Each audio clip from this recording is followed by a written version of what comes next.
नमस्कार दोस्तों, इस वीडियो में हम राजस्थान बोर्ड की क्लास 10th की साइंस का चैप्टर 1 स्टार्ट कर रहे हैं। भोजन एवं मानव स्वास्थ्य। अब देखिए, मानव स्वास्थ्य से भोजन किस तरीके से रिलेट है, या हम कहें कि हमारे भोजन से हमारी हेल्थ कैसे रिलेट है। हम जानते हैं हमें जो भी पोषण मिलता है वो हमें भोजन से मिलता है। हमारे भोजन के पाचन से जो एनर्जी हमें मिलती है, उस एनर्जी से ही हमारे शरीर की सारी एक्टिविटीज कंप्लीट होती हैं। फिर चाहे वो श्वसन हो, रक्त परिसंचरण हो, हमारे शरीर में उत्सर्जन हो, जैव रासायनिक क्रियाएं हो, कुछ भी क्रियाएं हो, हमें कहीं जाना हो, हमारे शरीर के सारे क्रियाकलाप उस ऊर्जा पर ही निर्भर करते हैं जो कि भोजन के पाचन से बनी है। अगर हम इस चैप्टर में बात करें तो हम देखेंगे, सबसे पहले हम न्यूट्रिशन के ऊपर बात करेंगे। न्यूट्रिशन यानी कि पोषण। और पोषण हम जानते हैं दो तरीके का होता है। एक तो विषमपोषी पोषण यानी कि हेट्रोट्रॉफिक न्यूट्रिशन, और एक होता है ऑटोट्रॉफिक न्यूट्रिशन। ऑटोट्रॉफिक न्यूट्रिशन जितने भी हरे पेड़ पौधे हैं, ग्रीन प्लांट्स हैं, उनके अंदर पाया जाता है, और वो क्लोरोफिल की सहायता से सनलाइट के अंदर अपना भोजन खुद बना सकते हैं। लेकिन इस धरती के ऊपर जितने भी जीव हैं, एनिमल्स हैं, वो सारे के सारे विषमपोषी पोषण करते हैं। और यहाँ तक कि कुछ पौधे भी होते हैं जो कि विषमपोषी पोषण करते हैं। ये सब हम पिछली कक्षाओं में पढ़ चुके हैं। इसके बाद में हम इस लेसन के अंदर बैलेंस एंड अनबैलेंस फूड के बारे में बात करेंगे, यानी कि संतुलित भोजन क्या होता है, असंतुलित भोजन क्या होता है। हम पहले से जानते हैं कि हमारे भोजन के घटक क्या होते हैं, कंपोनेंट्स ऑफ फूड क्या होते हैं। हम जानते हैं कार्बोहाइड्रेट है, प्रोटीन है, लिपिड है। ठीक है, कार्बोहाइड्रेट की बात करें तो उसमें जैसे शुगर और स्टार्च होते हैं। वहीं अगर हम प्रोटीन की बात करें, वहीं अगर लिपिड की बात करें, तो ये जो तीनों कंपोनेंट्स हैं ये हमें एनर्जी देते हैं, इनसे हमें ऊर्जा मिलती है। लेकिन कुछ नॉन एनर्जी कंपोनेंट्स भी हमारे फूड के अंदर होते हैं, जैसे विटामिन्स हैं, मिनरल्स हैं, डाइटरी फाइबर है, वाटर है।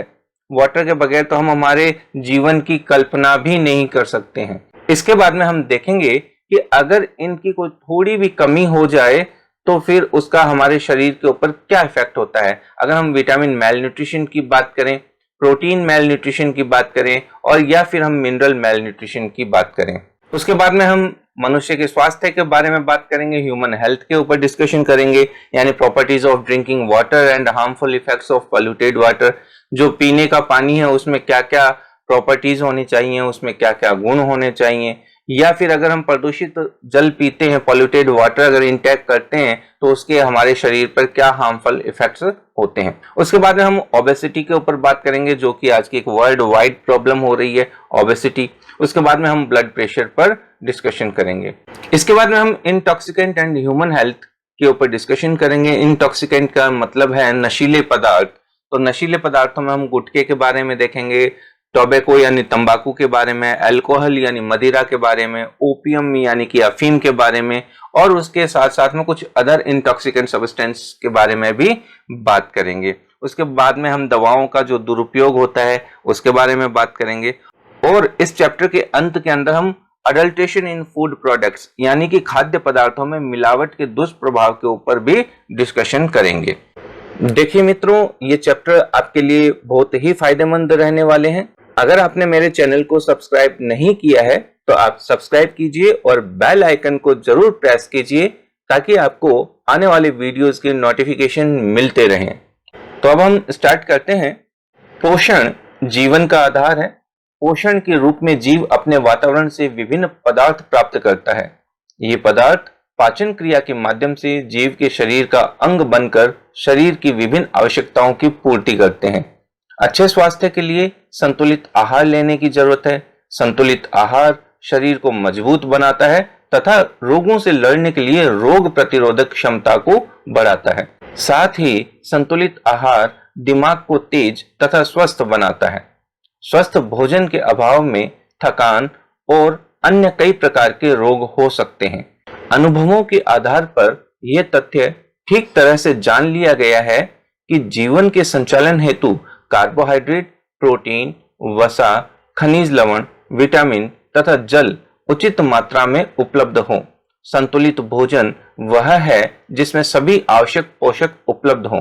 किसी भी पोषक की भोजन में कमी या अनुपलब्धता से भोजन असंतुलित होगा। लंबे समय तक जब पोषण में किसी एक या अधिक पोषक तत्व की कमी हो तो उसे कुपोषण कहते हैं, मैल न्यूट्रिशन कहते हैं। कुपोषण का शरीर पर असर कई प्रकार से देखने को मिलता है। पोषण के विभिन्न तत्व विभिन्न आवश्यकताओं की पूर्ति करते हैं, अतः स्पष्ट है जिस तत्व की कमी होगी उसके द्वारा किया जाने वाला कार्य नहीं होगा। अब देखिए, जैसा कि हम जानते हैं पोषण बहुत जरूरी है किसी भी जीव के लिए, किसी भी लिविंग बीइंग के लिए, और उस पोषण के द्वारा जो ऊर्जा बनती है उस ऊर्जा से ही उसके जीवन की सारी क्रियाएं संपादित होती हैं। अगर हम बात करें रोग प्रतिरोधक क्षमता यानी इम्यून पावर भी बॉडी के अंदर तभी होगी जो आहार है, जो बैलेंस डाइट है वो ली जा रही हो। बैलेंस डाइट ही हमारे दिमाग को तेज बनाता है, शरीर को स्वस्थ रखता है। अगर हमारे भोजन के अंदर संतुलित आहार नहीं हो, बैलेंस डाइट नहीं हो, तो फिर हमारे शरीर के अंदर चाहे विटामिन की कमी हो, चाहे मिनरल की कमी हो, यानी कोई ना कोई कमी जरूर हो जाती है और उस कमी के कारण कोई ना कोई बीमारियां उत्पन्न हो जाती हैं। शरीर स्वस्थ रहे इसके लिए सबसे पहले भोजन संतुलित होना जरूरी है। अब अगर हम बात करें ये बैलेंस्ड डाइट और ये अनबैलेंस्ड डाइट क्या होते हैं। मान लीजिए आपको भूख लगी है और आपको अपना पेट भरने के लिए आप कुछ भी खा लेते हैं, आप स्नैक्स ले लेते हैं या जो भी मार्केट में जो भी प्रोडक्ट अवेलेबल है ले लेते हैं। अब उनसे क्या होगा, आपकी भूख तो शांत हो जाएगी लेकिन आपकी बॉडी को किसी भी प्रकार का न्यूट्रिशन नहीं मिल पाएगा। आप समोसा खाइए, समोसा खाने से आपका पेट तो भरेगा लेकिन न्यूट्रिशन बिल्कुल भी नहीं मिलेगा। उसके अंदर सिर्फ और सिर्फ हम कहेंगे फैटी एसिड्स हैं या फिर उसके अंदर कार्बोहाइड्रेट है, उसके अंदर किसी भी प्रकार का कोई प्रोटीन नहीं है, विटामिन नहीं है। वहीं अगर हम उसकी जगह अगर हम किसी फ्रूट को चूज करें या एप्पल को चूज करें तो फिर हमें वहां पर न्यूट्रिशन वैल्यू भी हमारी प्रॉपर होगी। अब हम डिस्कशन करते हैं संतुलित व असंतुलित भोजन।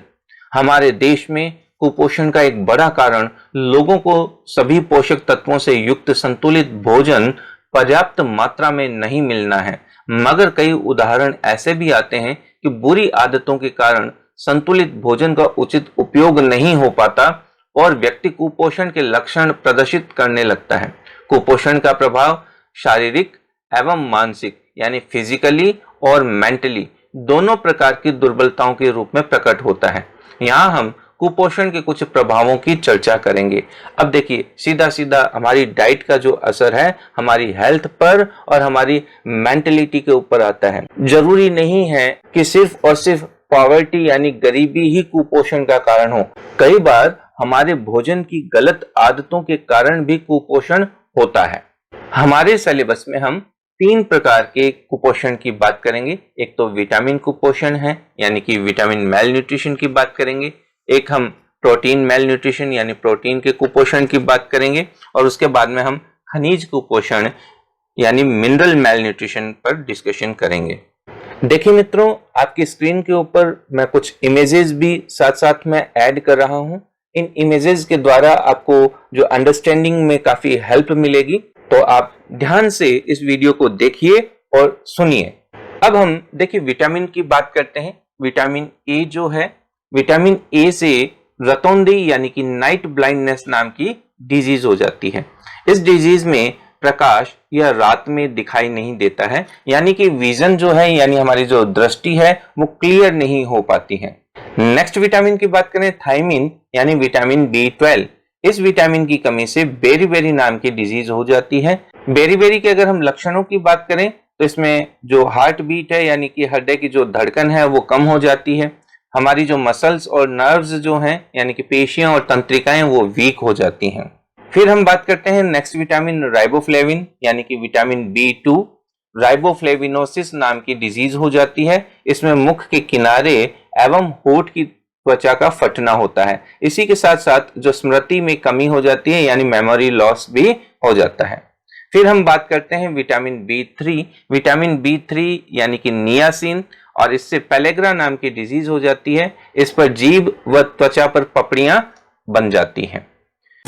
अब देखिए यहां पर अगर हम विटामिन बी की बात करें तो विटामिन बी जो है एक तरह का कॉम्प्लेक्स है, यानी कि विटामिन बी1 होता है, बी2 होता है, बी3 होता है, बी5 होता है, बी7 होता है, बी9 होता है, बी12 होता है। ठीक है, और इन सबके यहाँ पर आपके जैसे 3 तरह के विटामिन बी दिए गए हैं। ठीक है, इनके अलग अलग साइंटिफिक नेम होते हैं। इस तरीके से पर्टिकुलर विटामिन बी को हम विटामिन बी कॉम्प्लेक्स कह सकते हैं। काफी ज्यादा तरह के विटामिन इसमें पाए जाते हैं।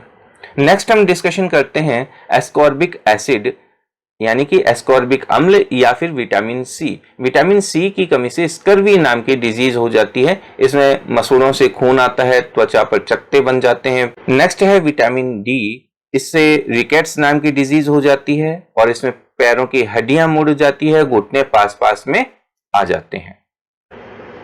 नेक्स्ट हम देखिए डिस्कशन करते हैं प्रोटीन कुपोषण यानी प्रोटीन मेल न्यूट्रिशन की।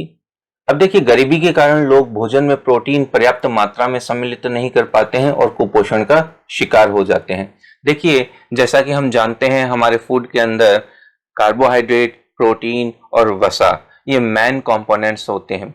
अब देखिए प्रोटीन जो है हमें लेग्यूमिनेसी जो फैमिली है उसके सदस्य यानी कि दालों से हमें काफी अच्छा प्रोटीन मिलता है। इसी के साथ साथ मीट, दूध ये सारे उसके सोर्सेज हैं।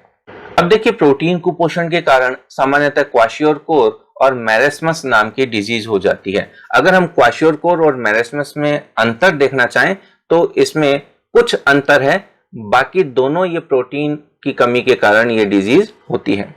सामान्यतया छोटे बच्चे इससे प्रभावित होते हैं। गर्भवती महिलाओं और किशोरावस्था में प्रोटीन आवश्यक पोषक है। अब देखिए जो भी प्रेग्नेंट वीमेन है या एडल्ट जो भी बच्चे हैं, युवा होते बच्चे हैं, उनको प्रोटीन जरूरी होता है क्योंकि मसल्स गेन हो रही होती हैं, शरीर जो है बन रहा होता है। प्रोटीन की कमी से क्वाशियोरकोर रोग हो जाता है। इसमें बच्चे का पेट फूल जाता है और उसे भूख कम लगती है और स्वभाव से वो चिड़चिड़ा हो जाता है। त्वचा पीली, शुष्क, काली, धब्बेदार होकर के फटने लगती है। जब प्रोटीन के साथ पोषण में पर्याप्त ऊर्जा की कमी होती है, यानी कि प्रोटीन के साथ साथ ऊर्जा भी कम हो जाए, ऊर्जा का मेन सोर्सेज क्या है? कार्बोहाइड्रेट।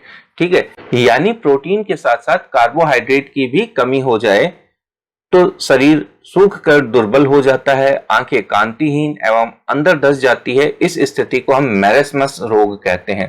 तो क्वाशियोरकोर और मैरेस्मस में एक छोटा सा अंतर है। ठीक है, क्वाशियोरकोर में सिर्फ प्रोटीन की कमी होती है, वहीं मैरेस्मस नाम की डिजीज के अंदर हम देखेंगे तो वहां प्रोटीन के साथ साथ कार्बोहाइड्रेट की भी कमी हो जाती है। मैरेस्मस में देखिए एकदम हड्डियों का ढांचा जो है हमें देखने को मिलता है। नेक्स्ट हम डिस्कशन करते हैं खनिज कुपोषण, मिनरल मेल न्यूट्रिशन। देखिए विभिन्न प्रकार के खनिज भी शरीर संचालन में महत्वपूर्ण भूमिका निभाते हैं तथा इनकी कमी से शरीर में कई प्रकार के विकार उत्पन्न हो जाते हैं। अगर हम खनिज की बात करें तो हमारे लिए खनिज का सबसे मेन सोर्सेज जो है वो हमारी धरती है, हमारी अर्थ है। जो भी प्लांट्स हैं वो वाटर एब्जॉर्प्शन के साथ साथ मिनरल का एब्जॉर्प्शन करते हैं और उन प्लांट प्रोडक्ट के द्वारा ही हमें मिनरल्स मिलते हैं। मेन हम कहें कि हमारे जो भी फूड प्रोडक्ट हैं, फूड आइटम हैं, हमारे जो ईटेबल्स हैं, उनके द्वारा हमें खनिज मिलता है। लोह तत्व रुधिर के हीमोग्लोबिन का भाग होता है और उसकी कमी से रक्तहीनता के कारण चेहरा पीला पड़ जाता है। यानी कि लोहा जो है यानी आयरन, और आयरन हमारे ब्लड का एक पार्ट है, हीमोग्लोबिन का पार्ट है, और अगर आयरन की कमी होगी तो एनीमिया नाम की डिजीज हो जाती है। कैल्शियम हड्डियों को मजबूत बनाता है और इसकी कमी से हड्डियां कमजोर व भंगुर प्रकृति की हो जाती हैं। भंगुर का मतलब भुरभुरी, जल्दी टूटने वाली। आयोडीन की कमी से थायराइड ग्रंथि की क्रिया मंद पड़ जाती है, गलगंड रोग हो जाता है। अब देखिए अगर हमारे भोजन में आयोडीन कम हो जाए, हालांकि बहुत कम मात्रा में हमें आयोडीन चाहिए, अगर फिर भी कम हो जाए तो थायराइड ग्लैंड जो गले के अंदर है वो फूल जाती है और गॉइटर नाम की डिजीज हो जाती है, जिसे हम हिंदी में गलगंड कहते हैं। अब अगर हम इन खनिजों पर बात करें, इन मिनरल्स पर डिस्कशन करें, तो हम सबसे पहले सोडियम पर डिस्कशन करते हैं। सोडियम के अगर हम सोर्सेज की बात करें तो सामान्य ये नमक के अंदर होता है, सोडियम क्लोराइड जो हमारा नमक है। उसके अलावा मछली है, मांस, अंडे, दूध में ये मिलता है। अगर हम सोडियम के प्रमुख कार्यों की बात करें तो इसका प्रमुख कार्य मांसपेशी संकुचन में मदद करना यानी कि मस्कुलर कॉन्ट्रैक्शन के अंदर हेल्प करना, तंत्रिकीय आवेग संचरण यानी कि जो नर्व इंपल्स होते हैं उनके ट्रांसमिशन में हेल्प करना, शरीर का विद्युत अपघटन और शरीर का संतुलन बनाना। तो सोडियम के ये प्रमुख कार्य हैं। फिर हम पोटेशियम पर डिस्कशन करें। देखिए, पोटेशियम लगभग सभी खाद्य पदार्थों में पाया जाता है। अगर हम इसके पोटेशियम के अच्छे सोर्सेज की बात करें तो केले के अंदर सबसे अच्छा पोटेशियम होता है। ये भी देखिए मांसपेशी संकुचन है, तंत्रिकीय आवेग संचरण है, शरीर का विद्युत अपघटन है, संतुलन बनाना है और विभिन्न प्रकार की कोशिकीय क्रियाओं का संचालन करने में मदद करता है। अब अगर हम नेक्स्ट कैल्शियम पर डिस्कशन करें तो कैल्शियम देखिए दूध है, अंडे, हरी सब्जियां, ठीक है, इनमें पाया जाता है और विटामिन डी के साथ ये हड्डियों एवं दांतों को मजबूती प्रदान करता है। फिर हम फास्फोरस के ऊपर डिस्कशन करते हैं। तो देखिए फास्फोरस जो है दूध है, हरी सब्जियां हैं, बाजरा, रागी, सूखे मेवे, ठीक है, मीट है, मीट के अंदर लीवर और किडनी के अंदर ये सबसे ज्यादा फास्फोरस मिलता है। अगर हम इसके प्रमुख कार्यों की बात करें तो कैल्शियम से मिलकर हड्डियों और दांतों को ये मजबूती प्रदान करता है। फिर हम बात करते हैं लौह तत्व। अब देखिए लौह तत्व क्या है, मीट और मीट प्रोडक्ट है। इसके साथ साथ में हम बात करते हैं बाजरा, रागी, दही, सब्जियां, गाजर और गुड़, ये सामान्यतः आयरन के सोर्सेज हैं। इसका अगर हम मुख्य कार्य की बात करें तो हमारे ब्लड के अंदर हीमोग्लोबिन के निर्माण में काम में आता है और टिश्यू ऑक्सीडेशन यानी ऊतकों के ऑक्सीकरण में मदद करता है। फिर हम बात करते हैं आयोडीन, और आयोडीन के अगर मुख्य सोर्सेज की बात करें तो नमक है, समुद्री भोजन है, हरे पत्तों वाली सब्जियां हैं, ठीक है, लवण यानी कि साल्ट, जलीय मछली, जामुन, काला नमक, सेंधा नमक, यहां से हमें आयोडीन मिलता है। और ये आयोडीन जो है थायरोक्सिन हार्मोन के निर्माण में सहायक होता है और थायरोक्सिन हार्मोन थायराइड ग्लैंड से सिक्रीट होता है। अब हम नेक्स्ट टॉपिक मानव स्वास्थ्य है यानी ह्यूमन हेल्थ पर डिस्कशन स्टार्ट करते हैं। अब देखिए इस टॉपिक के अंतर्गत हम पीने योग्य पानी के गुण व दूषित पानी के दुष्प्रभाव पर डिस्कशन करेंगे। Properties of drinking water and harmful effects of polluted water. देखिए मित्रों, ऐसा है जल ही जीवन है और बिना पानी के हमारे शरीर की कोई भी जैव रासायनिक क्रियाएं पॉसिबल नहीं है। हमारी जो भी बायोलॉजिकल एक्टिविटीज हैं उन सब के लिए पानी बहुत जरूरी है। हम जानते हैं हमारे शरीर का 70% हिस्सा जो है वो पानी ही है।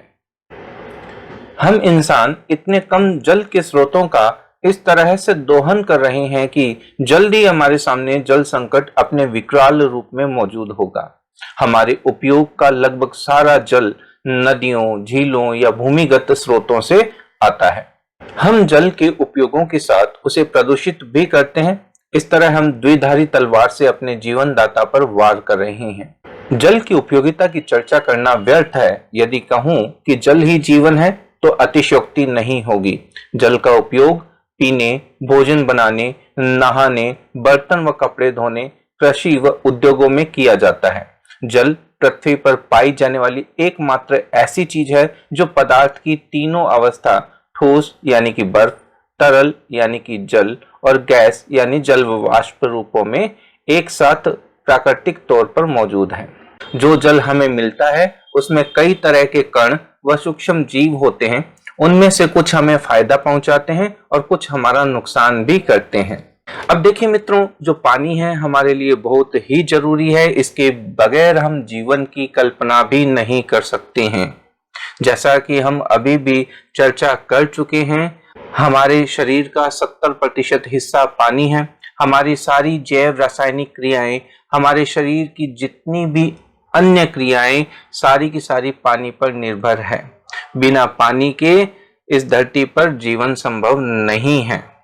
अगर हम पानी की बात करें तो हमारी धरती पर 2/3 हिस्से पानी है, लेकिन वो पानी पीने योग्य नहीं है। जितना भी पानी है उसका मात्र 2 से 3% पानी ही हमारे पीने के काम में आता है।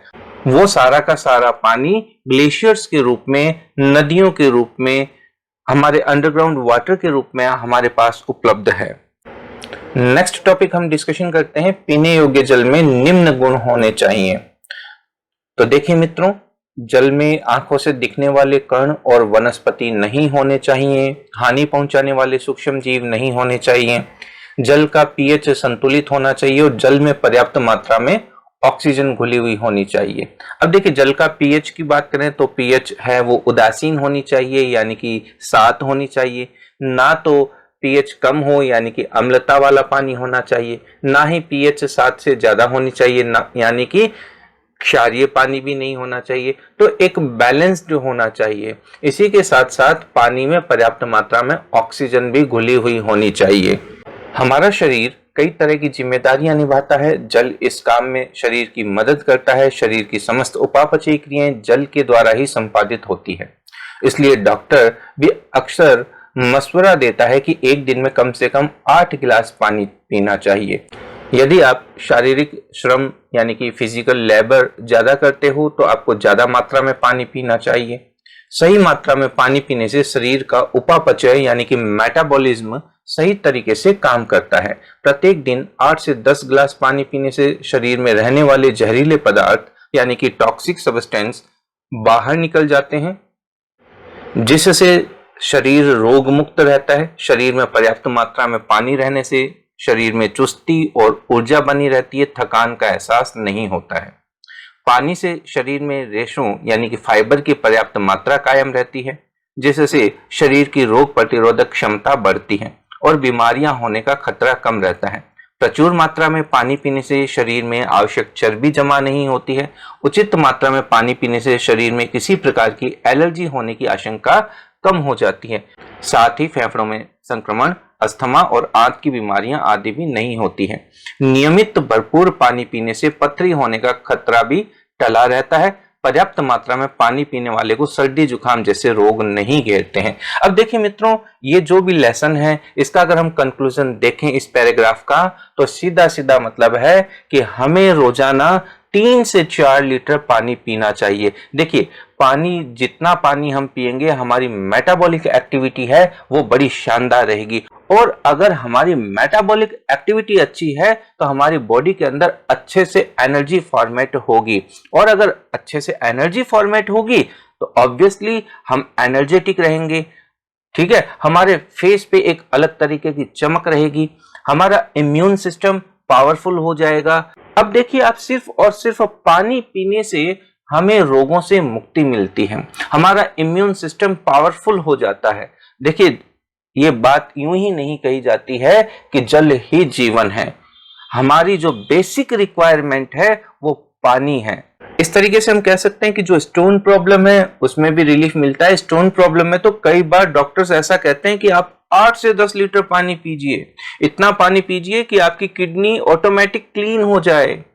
तो कंक्लूजन भाई यही है कि हम पानी खूब पिएं और अपने आप को स्वस्थ रखें। अब नेक्स्ट हम डिस्कशन करते हैं दूषित जल के दुष्प्रभाव इस प्रकार है, यानी कि अगर हम पोल्यूटेड वाटर इंटेक करें तो हमें क्या क्या नुकसान हो सकते हैं। अब देखिए अभी तक हमने डिस्कशन किया था कि अगर हम पानी पिए तो उसके क्या क्या बेनिफिट हैं। अब यहाँ पर अगर ये पीने का पानी प्रदूषित हो जाए तो फिर क्या होगा। अब देखिए यदि पीने का पानी दूषित है तो कई बीमारियां चपेट में ले सकती हैं। ये बीमारियां पानी में रहने वाले रोग कारक सूक्ष्म जीवों के कारण होती है जो पानी के साथ शरीर में प्रवेश कर जाते हैं, जिनमें विषाणु यानी कि वायरस, जीवाणु यानी कि बैक्टीरिया, प्रोटोजोवन, कृमि यानी कि वर्म्स आदि प्रमुख हैं, जिनकी वजह से हैजा, पेचिस जैसी बीमारियां आसानी से किसी को भी शिकार बना सकती हैं। अब देखिए अगर हम पोल्यूटेड वाटर की बात करें तो पोल्यूटेड वाटर से ही जो है हैजा हो सकता है। ठीक है, पेचिस यानी डिसेंट्री, लूज मोशन जैसी प्रॉब्लम्स हो जाती हैं। गंदे पानी से कई प्रकार की संक्रामक बीमारियां फैलती हैं यानी कम्युनिकेबल डिजीज हो जाती हैं। गंदे पानी से वायरल संक्रमण भी हो सकता है यानी वायरल डिजीज जैसे कि हेपेटाइटिस हो सकता है। वायरल संक्रमण के कारण हेपेटाइटिस, फ्लू, कॉलेरा, टाइफाइड और पीलिया जैसी खतरनाक बीमारियां होती है। बाला या नारू रोग एक समय राजस्थान में गंभीर समस्या थी।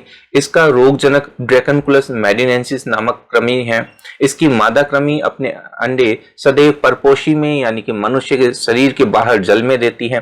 ऐसे संदूषित जल के उपयोग से यह रोग दूसरे लोगों में भी फैल जाता है। अब देखिए होता क्या था, राजस्थान में कभी किसी समय पानी की समस्याएं कुछ ज्यादा थी और यह कृमि क्या होता था, उस गंदे तालाब में रहता था। अब उस गंदे पानी को जब कोई व्यक्ति पीता तो एक ड्रैकोनकुलस मेडिनेंसिस का आप बेबी कह सकते हो, जिसे हम साइक्लोप्स कहते हैं, वो साइक्लोप्स बॉडी के अंदर पानी के साथ चला जाता है और ह्यूमन इंटेस्टाइन में अपने आप को इंक्रीज करता है, क्योंकि ह्यूमन इंटेस्टाइन में देखिए फूड स्टफ्स उसे आसानी से मिल जाते। फिर देखिए जब वह अपने अंडे देने के लिए वह शरीर के किसी कोमल हिस्से से बाहर आता, शरीर के सॉफ्ट पार्ट, जैसे कि अगर हम बात करें कोहनी है, ठीक है, हमारे घुटने के आसपास का स्थान है, हमारी आर्म पिट यानी कि बगल है, तो यहां से ये वॉर्म बाहर आता था। अब देखिए वॉर्म जब बाहर आएगा तो एक फोड़ा बनेगा, ठीक है, और वहां से मवाद पस जैसा पदार्थ बाहर आएगा और वह कृमि भी यानी वह वॉर्म भी वहां से बाहर आएगा और अपने एग लेइंग करेगा यानी अंडे देगा। जब वह व्यक्ति नहाने के लिए पोखर या तालाब में जाता तो उस समय वो जो कृमि है ड्रैकोनकुलस मेडिनेंसिस है, एग लेइंग करता और एग लेइंग पानी में हो जाते और ये प्रोसेस कंटिन्यूअस चलता रहता। अंडों से फिर वो साइक्लोप्स बाहर आता, साइक्लोप्स वापिस जो है पीने वाले पानी के साथ में बॉडी के अंदर चला जाता। नारू उन्मूलन कार्यक्रम के प्रयासों से सन 2000 के पश्चात इसका कोई रोगी नहीं पाया गया, परंतु फिर भी इस रोग के पुनः उद्भव को रोकने एवं जल जनित रोगों से बचाव हेतु पानी को छानकर, उबालकर एवं ठंडा करके पीना चाहिए। अब देखिए सन 2000 के अंदर नारू उन्मूलन कार्यक्रम चलाए गए, काफी ज्यादा प्रयास किए गए और आज के डेट के अंदर राजस्थान में इसके रोगी नहीं मिलते हैं। हाँ, ऐसा है कि अगर ये दोबारा से न हो जाए, इसके लिए हमें जो पानी से फैलने वाली बीमारियां हैं उनको रोकना होगा और इसके लिए हमें प्रदूषित जल को साफ करके काम में लेना होगा। जो भी पानी हम काम में लेते हैं उसे छान करके काम में लें, उसे उबालें, गर्म करें और उसके बाद उसे ठंडा करके काम में लें। नदी, तालाब इत्यादि में नहाना एवं कपड़े धोना मना हो एवं समय समय पर इसकी सफाई होनी चाहिए, क्योंकि स्वच्छ जल है तो स्वस्थ कल है। भाई सीधी सी बात है, पानी है, पानी के कारण ही हमारा फ्यूचर है। देखिए नेक्स्ट हम डिस्कशन करते हैं मोटापा यानी कि ओबेसिटी। अब देखिए वर्तमान में अगर हम बात करें तो पूरे वर्ल्ड के अंदर ये एक बहुत बड़ी समस्या हमारे सामने आ रही है। इस समय आप स्क्रीन पर भी इससे रिलेटेड इमेजेस आप देख पा रहे हैं। मोटापा वो स्थिति होती है जब अत्यधिक शारीरिक वसा शरीर पर इस सीमा तक एकत्रित हो जाती है कि वह स्वास्थ्य पर हानिकारक प्रभाव डालने लगती है। यह संभावित आयु को घटा सकता है। शरीर भार सूचकांक यानी बॉडी मास इंडेक्स BMI मानव भार व लंबाई का अनुपात होता है। जब 25 किलोग्राम प्रति मीटर स्क्वायर के बीच हो तब मोटापा पूर्व स्थिति और जब ये 30 किलोग्राम प्रति मीटर स्क्वायर से अधिक हो तब मोटापा होता है। देखिए मित्रों, मोटापा मापने के लिए हम BMI का प्रयोग करते हैं यानी बॉडी मास इंडेक्स। देखिए जब ये मान 25 किलोग्राम प्रति मीटर स्क्वायर के बीच हो तब मोटापा पूर्व स्थिति होती है और जब 30 किलोग्राम प्रति मीटर स्क्वायर से जब ये ज्यादा हो जाता है तो हम मोटापे वाली कंडीशन कहते हैं। मोटापा बहुत से रोगों से जुड़ा है, जैसे हृदय रोग, मधुमेह, निद्राकालीन श्वास समस्या, कई प्रकार के कैंसर और अस्थि संध्यार्थी, यानी कि इससे डायबिटीज हो सकती है, हार्ट डिजीज हो सकती है, ठीक है, बोन्स की जो डिजीज हैं वो हो सकती है। मोटापे के कई कारण हो सकते हैं, इनमें से कुछ प्रमुख हैं।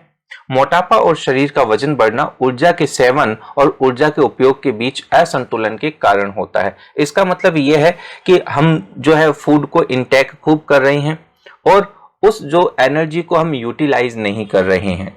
अधिक चर्बी युक्त भोजन करना, जंक फूड व कृत्रिम भोजन करना, कम व्यायाम और स्थिर जीवन यापन, शारीरिक क्रियाओं के सही ढंग से नहीं होने पर भी शरीर पर चर्बी जमा होने लगती है, अवटु अल्पक्रियता, हाइपोथायरॉयडिज्म आदि। अब देखिए अगर थायराइड ग्लैंड प्रॉपर वर्क नहीं करें तो मेटाबॉलिक जो रेट है वो भी कम हो जाती है।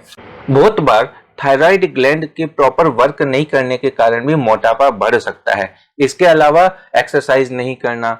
अगर हमें मोटापे से निजात लेनी है तो कम वसा युक्त खाना खाना चाहिए, प्राकृतिक खाना खाना चाहिए, प्रकृति के समीप रहना चाहिए, योग और व्यायाम हमें करने चाहिए।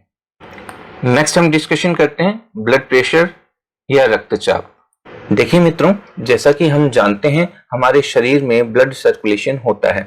हमारे हार्ट के द्वारा हमारे बॉडी के पार्ट्स तक ब्लड पहुंचाया जाता है और ये ब्लड हमारी धमनियों के द्वारा, हमारी आर्टरीज के द्वारा पहुंचता है और हमारे बॉडी ऑर्गन से वापस जो ब्लड है वो वेन्स के द्वारा, ठीक है, शिराओं के द्वारा वापस आता है। हम इन धमनियों और शिराओं को ही रक्त वाहिनियां कहते हैं। अब इन रक्त वाहिनियों की दीवारों पर ब्लड के द्वारा एक दबाव डाला जाता है जिसे हम रक्तचाप कहते हैं, ब्लड प्रेशर कहते हैं। इन रक्त वाहिनियों में बहते हुए रक्त के द्वारा जो दबाव डाला जाता है वही जो है रक्तचाप कहते हैं। रक्त वाहिनियों में बहते रक्त द्वारा वाहिनियों की दीवारों पर डाले गए दबाव को हम रक्तचाप या ब्लड प्रेशर कहते हैं। धमनियां वह नलिकाएं हैं जो हृदय से रक्त को शरीर के सभी ऊतकों और अंगों तक ले जाती है।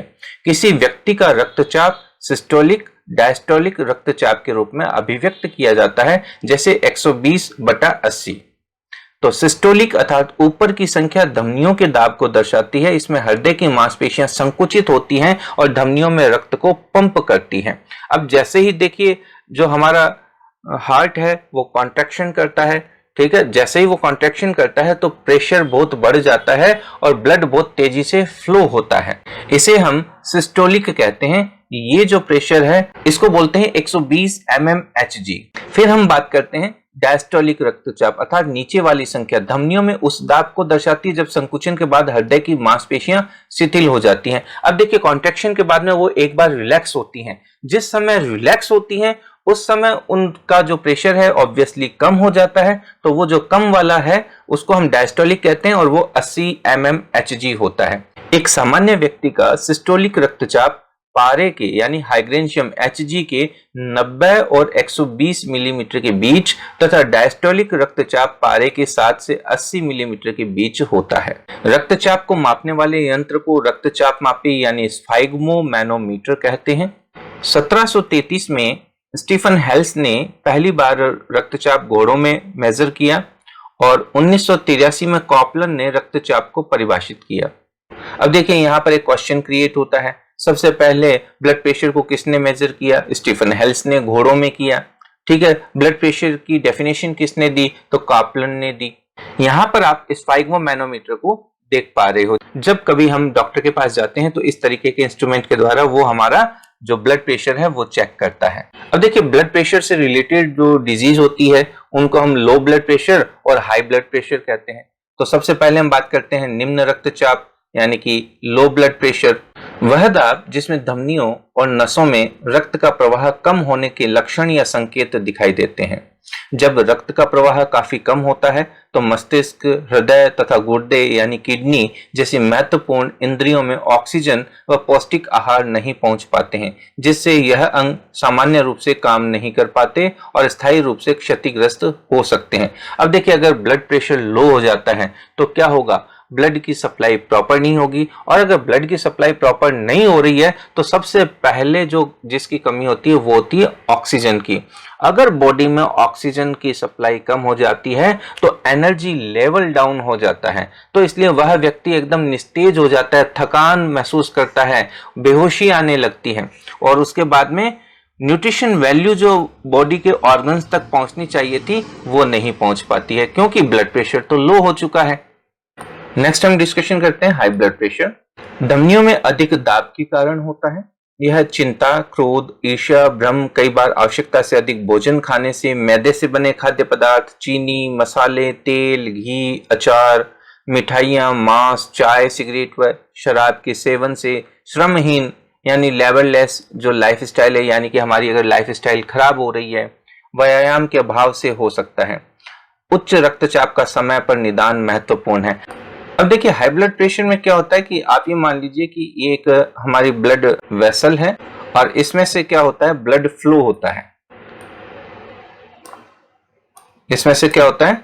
ब्लड फ्लो होता है। अब अगर इसके बीच बीच में देखिए इस तरीके से अगर कहीं फैट जमा हो जाए, कोलेस्ट्रॉल जमा हो जाए तो आप देखोगे ब्लड को फ्लो होने में प्रॉब्लम होगी और ब्लड क्या करेगा? यहाँ पर प्रेशर बढ़ाएगा। तो इन वॉल के अंदर प्रेशर बढ़ जाएगा, इसे ही हम हाई ब्लड प्रेशर कहते हैं। या फिर कोई व्यक्ति बहुत ज्यादा जो मोटापे का शिकार है, ओबेसिटी प्रॉब्लम है, तो उससे भी जो है हाई ब्लड प्रेशर हो सकता है। ऐसे मरीजों को पोटेशियम युक्त भोजन करना चाहिए, जैसे ताजे फल, डिब्बे में बंद सामग्री का प्रयोग बंद कर देना चाहिए, यानी कि जो भी पैकेज्ड फूड है वो हमें नहीं काम में लेना चाहिए। भोजन में कैल्शियम यानी दूध और मैग्नीशियम की मात्रा संतुलित करनी चाहिए। फाइबर युक्त पदार्थ खूब खाने चाहिए, फाइबर यानी रेशे, और हम जानते हैं फ्रूट्स में जो फाइबर है काफी होते हैं। सैचुरेटेड फैट यानी संतृप्त वसा, मांस, वनस्पति घी की मात्रा कम करनी चाहिए। इसके साथ ही नियमित व्यायाम करना चाहिए। खूब तेज लगातार 30 मिनट पैदल चलना सर्वोत्तम व्यायाम है। योग, ध्यान, प्राणायाम रोज करना चाहिए। धूम्रपान व मदिरापान नहीं करना चाहिए। अगर हमें प्रिकॉशंस लेने हो तो भाई सबसे अच्छा प्रिकॉशंस होता है मित्रों कि हमें रोज योग करना चाहिए, रोज प्राणायाम करने चाहिए, एक्सरसाइज करनी चाहिए। आपको जो पसंद हो, एक्सरसाइज पसंद है, जिम पसंद है तो जिम कीजिए, आपको योग पसंद है तो आप योग कीजिए, रनिंग कीजिए, सबसे अच्छी एक्सरसाइज होती है रनिंग। नेक्स्ट हम डिस्कशन करते हैं नशीले पदार्थ, टॉक्सिक सब्सटेंस। अब देखिए आज के समय की सबसे बड़ी समस्या हो रही है ये नशीले पदार्थ। ठीक है, हमारे युवाओं को भ्रमित किया जा रहा है और वो खुद भ्रमित भी हो रहे हैं।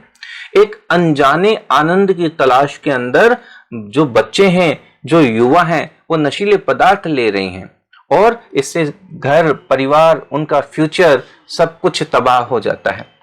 आनंद का भ्रम उत्पन्न करने की दृष्टि से कई लोग विभिन्न प्रकार के नशीले पदार्थ का उपयोग करते हैं। धीरे धीरे उन्हें इन पदार्थों की आदत पड़ जाती है और वे अधिक नशीले पदार्थों का उपयोग करने लगते हैं। प्रत्येक नशीला पदार्थ मानव शरीर पर कुप्रभाव डालता है तथा उसे स्थायी रूप से रोगी बना देता है। समाज में प्रचलित कुछ नशीले पदार्थ व उनके कुप्रभावों का संक्षिप्त विवरण निम्न प्रकार है। अब जो भी नशीले पदार्थ हैं उनमें हम सबसे पहले डिस्कशन करते हैं गुटखा। देखिए इस गुटखे के अंदर सुपारी के टुकड़ों, कत्था, चूना, संश्लेषित खुशबू, धातुओं के वर्क आदि पदार्थों के मिश्रण से गुटखा तैयार किया जाता है और कुछ में निकोटीन या तंबाकू भी डाला जाता है। पाउच संस्कृति के प्रसार के कारण गुटखा हर गांव-गांव, गली तक उपलब्ध है। महिलाएं और बच्चे भी इसका जो है प्रयोग खुलकर करने लगे हैं। गुटखे के प्रयोग से आर्थिक हानि के साथ साथ शारीरिक नुकसान भी होता है। जबड़े की मांसपेशियां हैं वो कठोर हो जाती है और जो जबड़ा है पूरा ढंग से खुलता भी नहीं है, जिसे हम सब म्यूकस फाइब्रोसिस रोग कहते हैं। संश्लेषित पदार्थों से कई प्रकार के कैंसर होने की संभावना बनी रहती है। अब देखिए मित्रों, इस गुटखे के अंदर कई बार कांच भी मिलाया जाता है और ये कांच क्या करता है, मुंह के अंदर की लेयर को जो है नुकसान पहुंचाता है और घाव हो जाते हैं। और वो जो तंबाकू है डायरेक्ट ब्लड के संपर्क में आता है और निकोटीन का असर जल्दी होता है। गुटखा खाने वाला व्यक्ति इतना सोचता नहीं है और रोजाना अपना आर्थिक नुकसान करता रहता है और फिर रिजल्ट के रूप में उसे मुंह का कैंसर, गले का कैंसर, ये सब उसे गिफ्ट के रूप में मिल जाते हैं। नेक्स्ट हम डिस्कशन करते हैं तंबाकू या फिर हम इसे कहते हैं टोबैको। तंबाकू पादप निकोटियाना टोबैकम कुल सोलेनेसी की पत्तियों से प्राप्त किया जाता है। अब देखिए अगर हम इसका वैज्ञानिक नाम की बात करें तो वो होता है निकोटियाना टोबैकम और इसकी जो फैमिली है वो है सोलेनेसी। पत्तियों में 1 से 8% तक निकोटीन नामक अल्कलॉइड पाया जाता है। तंबाकू का प्रयोग कई प्रकार से किया जाता है। अधिकांश लोग पान, गुटखा और चूने के साथ इसे चबाते हैं और कुछ लोग इसके पाउडर को सूंघने या मंजन की तरह दांतों व मसूड़ों पर मलने में करते हैं।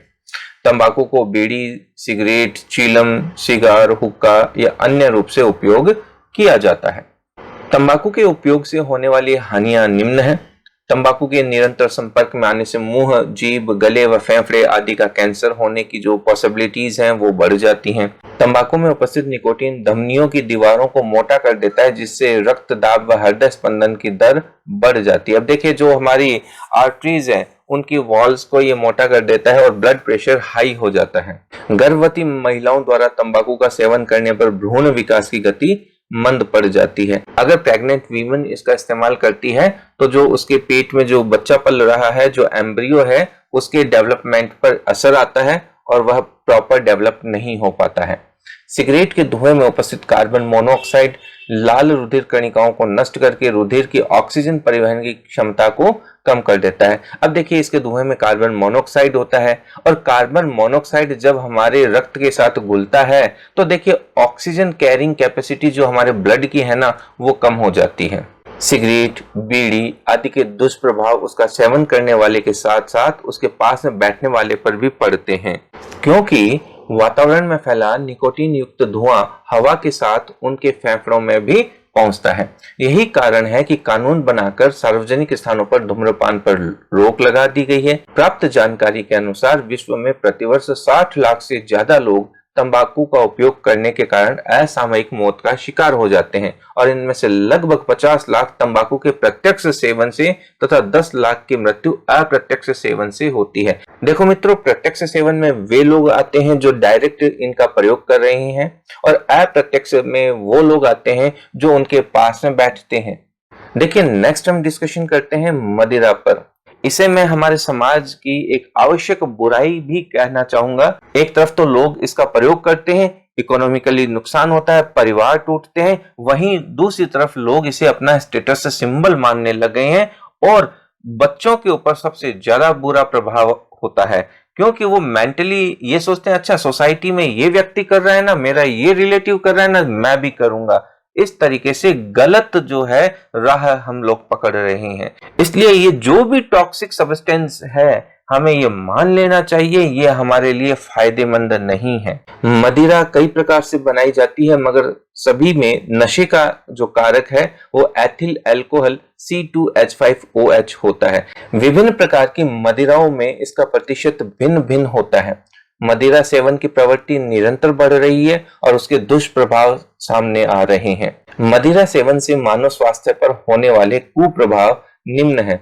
देखिए मदिरा पान से अल्कोहल रक्त प्रवाह द्वारा यकृत में पहुंचता है और अधिक मात्रा में उपस्थित अल्कोहल को यकृत एसिटल्डिहाइड में बदल देता है जो विषैला पदार्थ है। अब देखिए अल्कोहल से सबसे ज्यादा जो नेगेटिव इफेक्ट हमारे बॉडी पर पड़ता है वो लीवर पर आता है। लीवर क्या करता है, एसिटल्डिहाइड बनाता है और एसिटल्डिहाइड हमारी बॉडी के लिए टॉक्सिक सब्सटेंस है। अल्कोहल के प्रभाव से व्यक्ति के शरीर का सामंजस्य एवं नियंत्रण कमजोर हो जाता है जिससे कार्य क्षमता क्षीण होती है, दुर्घटना की संभावना बढ़ जाती है। ऐसा व्यक्ति जिसने शराब पी हुई है, अल्कोहल का सेवन किया हुआ है, अब देखिए उसका कंट्रोल एंड कोऑर्डिनेशन खत्म हो जाता है और जब वह कंट्रोल और कोऑर्डिनेशन को खो देता है तो देखिए उसकी निश्चित रूप से उसकी कार्य करने की क्षमता है वो कम हो जाती है। अल्कोहल से स्मरण क्षमता में कमी आती है तथा तंत्रिका तंत्र प्रभावित होता है।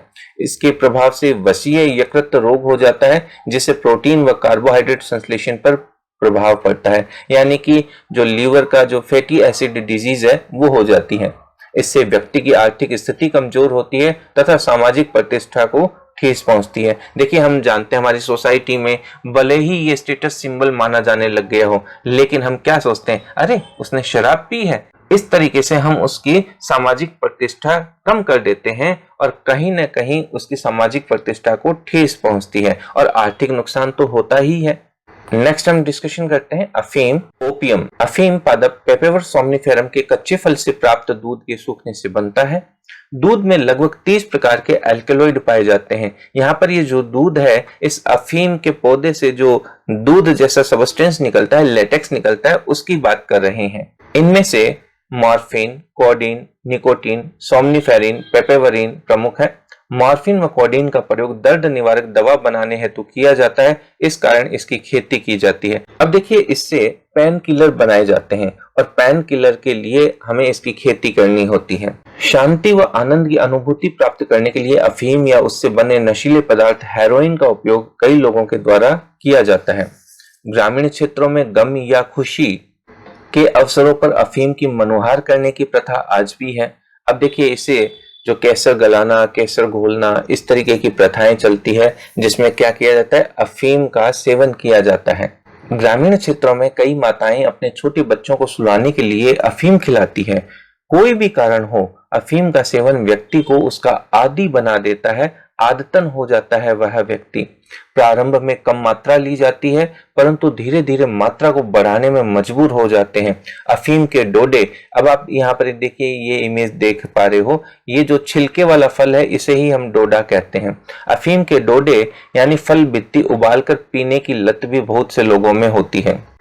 प्रतिरोधक क्षमता कम हो जाने से व्यक्ति बार बार बीमार रहने लगता है और अंत में असामयिक मृत्यु हो जाती है। डॉक्टर या स्वयंसेवी संस्थाओं की मदद से इससे छुटकारा पाया जा सकता है।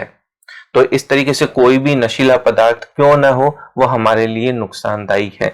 फिर हम बात करते हैं अन्य नशीले पदार्थ। कोकीन, भांग, चरस, गांजा, हशीश, LSD यानी lysergic acid, diethylamide आदि अन्य पदार्थ मादक पदार्थों के रूप में प्रचलन में है। युवा इनका प्रयोग विभिन्न कारणों से कर बैठते हैं या इनके चुंगल में फंस जाते हैं। इनके प्रयोग के दुष्प्रभाव परिवार से विच्छेदन हो सकता है, अपराध प्रवृत्ति की वृद्धि हो सकती है, शारीरिक एवं मानसिक कमजोरी के रूप में सामने आते हैं।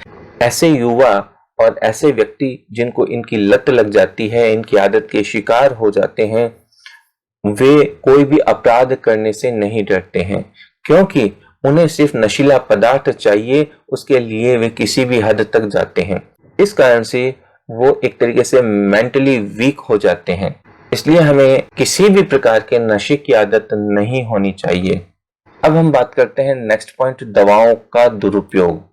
देखिए, दक्षिण एशिया में मादक पदार्थों की मांग के विषय में किए गए एक सर्वेक्षण के अनुसार भारत में नशा करने वाले जो लोग हैं उनमें 42% शराब, 20% अफीम, 30% हेरोइन, 6% गांजा तथा 18% से अधिक लोग अन्य प्रकार के नशों के आदी हैं। रिपोर्ट के अनुसार डॉक्टर के पर्चे पर मिलने वाली दवाओं जैसे मॉर्फिन, पैथेडिन, ब्यूप्रीनॉर्फिन, प्रोपोक्सिफिन, नाइट्राजिपाम, डाइजिपाम का दुरुपयोग नशे के लिए बढ़ा है। स्मैक का प्रयोग भी बढ़ा है। पंजाब, राजस्थान, मध्य प्रदेश, उत्तर प्रदेश और गुजरात में अफीम का पारंपरिक सेवन जारी है। वहीं पूर्वोत्तर राज्यों में हेरोइन का जो इंजेक्शन लेने का चलन है। बच्चे नशे के लिए थीनर यानी कि एसीटोन, पेट्रोल, सॉल्वेंट ऑयल आदि गैर परंपरागत पदार्थों का प्रयोग करते हैं। सड़कों पर पलने वाले बच्चे नशीली दवाओं एवं शराब की लत के आसानी से शिकार हो जाते हैं। वे जूता चिपकाने वाले गोंद है, करेक्शन फ्लूइड है, स्प्रे पेंट है, नेल पॉलिश है, रबड़ सीमेंट है, सूखे इरेजर, मार्कर्स, गैसोलीन, इनमें जो मौजूद पदार्थों को सांस के साथ अपने शरीर में लेते हैं। नशे में जिंदगी की सच्चाई तथा भूख से बेखबर होने का प्रयास करने से बच्चे डरावने सपने हैं, फेफड़ों में सूजन है, गुर्दों की खराबी और कभी ठीक नहीं होने वाली मानसिक क्षति जैसी शारीरिक एवं मानसिक समस्याएं मोल ले लेते हैं। अब देखिए, ऐसे बच्चे जो नशे के आदी हो जाते हैं, उनकी जो मेंटली ग्रोथ है वो ब्लॉक हो जाती है। ठीक है, अब ऐसे जो युवा है किस प्रकार से देखिए देश का फायदा करेंगे, ना तो वो अपना बेनिफिट कर सकते हैं, ना ही वो समाज के लिए बेनिफिशियल होते हैं। नेक्स्ट हम बात करते हैं खाद्य पदार्थों में मिलावट के दुष्प्रभाव, अडल्ट्रेशन इन फूड प्रोडक्ट्स। देखिए, आज के समय की अगर मैं कहूँ सबसे बड़ी समस्या भी ये है कि हम चाहते हुए भी हमें जो प्योर सब्सटेंस मार्केट में नहीं मिल पाते हैं, शुद्ध चीजें हमें नहीं मिल पाती हैं। आज जन सामान्य के बीच एक आम धारणा बनती जा रही है कि बाजार में मिलने वाली हर चीज में कुछ न कुछ मिलावट जरूर है। जन सामान्य की चिंता स्वाभाविक भी है और मिलावट का कहर सबसे ज्यादा हमारी रोजमर्रा की जरूरत की चीजों पर पड़ रहा है। संपूर्ण देश में मिलावटी खाद्य पदार्थों की भरमार हो गई है। आजकल नकली दूध, घी, तेल, चाय पत्ती, मसाले सब धड़ल्ले से बिक रहे हैं। अगर कोई इन्हें खाकर बीमार पड़ जाता है तो हालत और भी खराब है, क्योंकि जीवन रक्षक दवाइयां भी हमें नकली मिलती है। एक अनुमान के अनुसार लगभग 30 से 40% सामान में मिलावट होती है। खाद्य पदार्थों में मिलावट की वस्तुओं पर निगाह डालने पर पता चलता है मिलावटी सामान का निर्माण करने वाले लोग कितने चालाकी से हमारी आंखों में धूल झोंक रहे हैं। अगर मैं एक एग्जाम्पल की बात करूं, मैं बात करूं मसालों की, तो बड़े बड़े एक सिस्टमेटिक वे के अंदर उनमें मिलावट की जाती है। मैं ये कह सकता हूं कि ऐसा व्यापार करने वालों की आत्मा मर चुकी है, वो सिर्फ पैसा कमाने के पीछे भाग रहे हैं। सबसे पहले आजकल के सबसे चर्चित मामले कोल्ड ड्रिंक्स को लेते हैं। हमारे देश में कोल्ड ड्रिंक्स में मिलाए जाने वाले तत्वों में कोई मानक निर्धारित नहीं होने से इन शीतल पेय में मिलाए जाने वाले तत्वों की मात्रा कितनी होनी चाहिए, इसकी जानकारी सरकार को भी नहीं है। जब कभी इनकी लैब टेस्टिंग की जाती है तो हमें इनके अंदर बहुत सारे केमिकल्स, पेस्टिसाइड और इंसेक्टिसाइड जो है वो मिलते हैं। दरअसल कोल्ड ड्रिंक्स में पाए जाने वाले लीडेन, डीडीटी, मैलेथियन और क्लोरोपाइरीफॉस कैंसर, स्नायु, प्रजनन संबंधी बीमारी और प्रतिरक्षा तंत्र के खराबी के लिए जिम्मेदार माने जाते हैं। कोल्ड ड्रिंक्स के निर्माण के समय इनमें फास्फोरिक अम्ल डाला जाता है जो दांतों पर सीधा प्रभाव डालता है और लोहे तक को गलाने की क्षमता रखता है। इसी तरह इनमें मिला एथिलीन ग्लाइकोल रसायन पानी को 0 डिग्री तक जमने नहीं देता है। इसे आम भाषा में मीठा जहर कहा जाता है।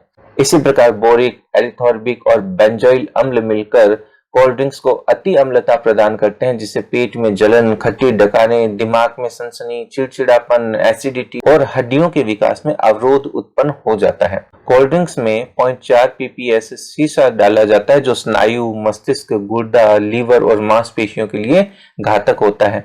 इसमें मिली कैफीन की मात्रा अनिद्रा और सिर दर्द की समस्या उत्पन्न करती है। अब देखिए किस प्रकार से एक तरीके से हम एक पॉइजन को हमारी बॉडी के अंदर ले रहे हैं। क्या हमारे लिए इन कोल्ड ड्रिंक्स को छोड़ना जरूरी नहीं है? अब देखिए ये जो कोल्ड ड्रिंक्स है ना, ये बड़े अट्रैक्टिव ऐड किए जाते हैं। अधिकांशतः बच्चे और युवा इनकी तरफ आकर्षित होते हैं। क्या हमें ये कोल्ड ड्रिंक्स छोड़ नहीं देने चाहिए? अगर मैं बात करूं, आजकल दूध भी स्वास्थ्यवर्धक द्रव्य न होकर केवल मिलावटी तत्वों का नमूना होकर रह गया है, जिसके प्रयोग से लाभ कम, हानियां ज्यादा है।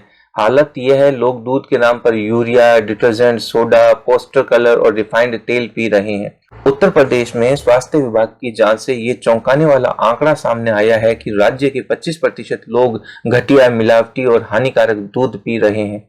बाजार में उपलब्ध खाद्य तेल और घी की हालत बहुत खराब है। सरसों के तेल में सत्यानाशी के बीज यानी आर्जिमोन और सस्ता पाम ऑयल मिलाया जा रहा है। अब देखिए इससे ड्रॉप्सी नाम की एक डिजीज हो जाती है। आर्जिमोन जो मैक्सिकाना है, जिसको हम सत्यानाशी के बीज कहते हैं, और ये ड्रॉप्सी नाम की बीमारी का एक कारक है।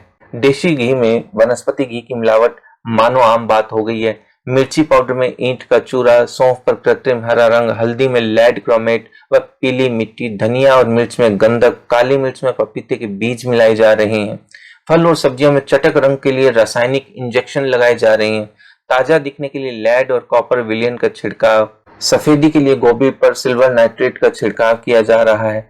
चना व अरहर की दाल में खंसारी दाल, बेसन में मक्के का आटा, दाल व चावल पर बनावटी रंगों की पॉलिश की जा रही है। मिठाइयों में ऐसे रंगों का प्रयोग हो रहा है जिससे कैंसर का खतरा बना रहता है और डीएनए में जो है विकृति आ जाती है। नकली मावा मार्केट में आ रहा है। दवाओं में मिलावट तो सभी सीमाओं को पार कर गई है।